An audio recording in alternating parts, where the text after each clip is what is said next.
கேட்டதியா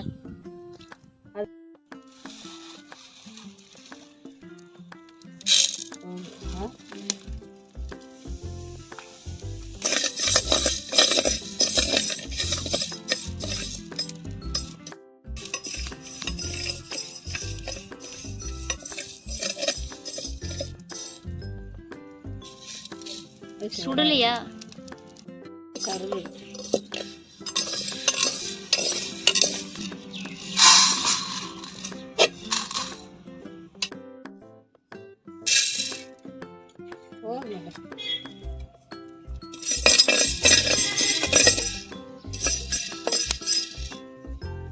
நீங்க என்ன மாதிரிங்க அதை செய்வீங்க ரசப்பொடி? நாங்க ரசப்பொடி செய்யலையா?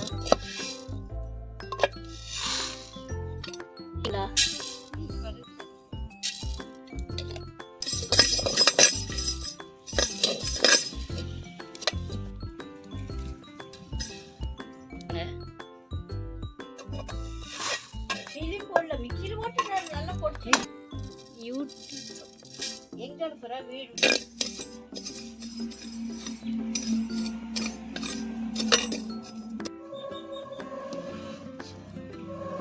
நல்லா தண்ணி. ஆமா, அப்புறம் தண்ணி கலங்கி வந்ததுனால எடுக்கலாமா? வறுத்தாச்சா பாட்டி? சுடலையா?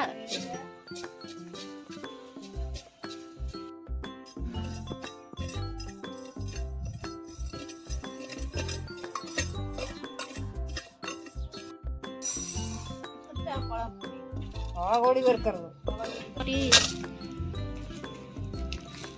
ஏன் பாட்டி காம்பு வாங்காமையே போட்டிருக்கீங்க?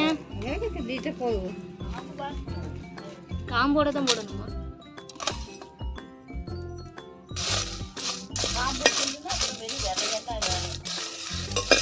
நம்ம வெளியே தானே பாட்டி இருக்கிறோம், காந்தல் அடிச்சாலும் ஒன்றும் பிரச்சனை இல்லை. இல்ல உப்பு போட்டே ஆகணும்னு இல்லை. இல்ல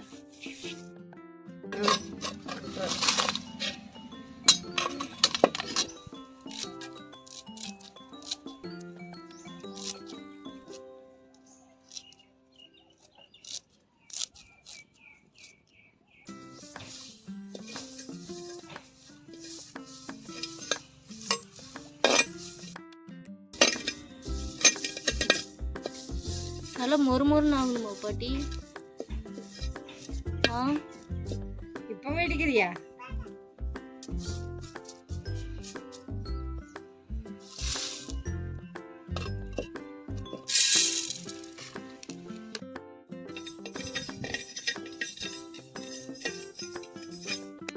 சொல்லுங்க. மிளகாய், துவரம்பருப்பு, மிளகு, கருவேப்பிலை, சீரகம், வெந்தயம் இதெல்லாம் போட்டு வறுத்து வச்சுக்கணும். எவ்வளோ பாட்டி போட்டீங்க?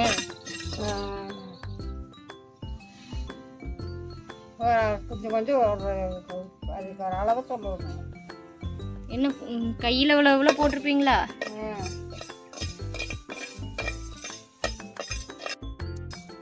நல்லா பொடிஞ்சாதான் கசப்பு வராதா? வெந்தயம் மட்டும் அப்படி நல்லா தானே பாட்டி பொடிஞ்சிருச்சு, இன்னும் ஆகணுமா? வெந்தயம் சடப்படுங்க. இது எப்போ சடப்புங்க? ஆமா, வெந்தயம் சடப்படுங்க. இது நேரம் பண்ணிட்டு பாட்டி செய்த இந்த ரசப்பொடியை நீங்களும் கண்டிப்பாக ட்ரை பண்ணி பாருங்க. எப்படி செஞ்சுருக்காங்க நீங்களும் ட்ரை பண்ணி பார்த்துட்டு கமெண்ட் பண்ணுங்க.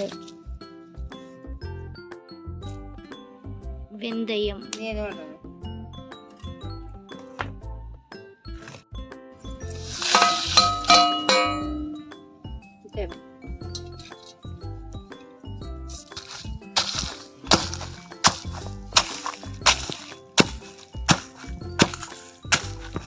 ரசப்பொடி இந்த மாதிரி செக்கில் போட்டு நல்லா நுணுக்கி பொடி பண்ணி வச்சுக்கோங்க. இந்த மாதிரி ட்ரை பண்ணி பாருங்கள். இதோட டேஸ்ட்டே தனி விதமாக தான் இருக்கும்.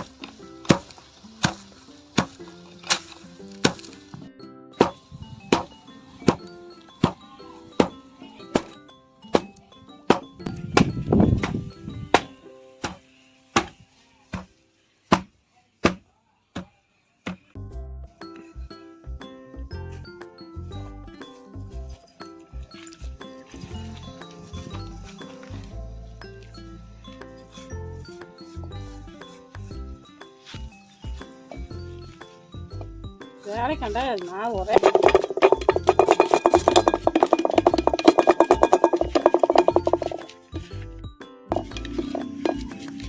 ரசமாக வைக்கிறது 1 மாதத்துக்கு மேலே போகுது.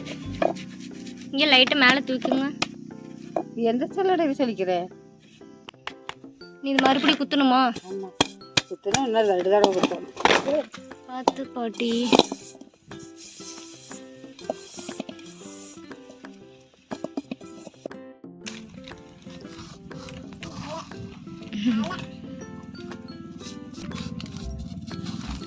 நம்ம புற ஓட்ட வச்சு கடுகு தப்பாக்குது. பாட்டி சொன்னாங்க ஒரு ஸ்பூன் மஞ்சத்தூள் சேர்த்து கலக்கி வைக்க சொன்னாங்க. அது கூட பெருங்காயத்தூள் போட்டு சொன்னாங்க. இந்த மாதிரி போட்டு எல்லாம் நல்லா கலக்கி விட்டு ஒரு பாட்டிலில் ஸ்டோர் பண்ணி வச்சுக்கலாம். நம்ம ரசம் வைக்கிறப்ப மஞ்சத்தூளும் பெருங்காயத்தூள்லாம் போடணுங்கிறதுலாம் இல்லை. இதுலேயே நம்ம கலக்கிட்டோம். பெருங்காய் கட்டி இருந்ததுன்னா நம்ம இடிக்கிறப்பே போட்டுக்கலாம். நீ அடுத்தது பாட்டிலில் சேர்த்துக்கலாம். இந்த மாதிரி பாட்டில் எடுத்து போட்டுக்கலாம். இந்த மாதிரி ஒரு பாட்டில் அளவு ஊற்றிக்கலாம். 1 மாதம் 2 மாதத்துக்கு அளவாக இருந்தால் போதும். அப்பப்போ ஃப்ரெஷ்ஷாக நம்ம அரைச்சிக்கலாம்.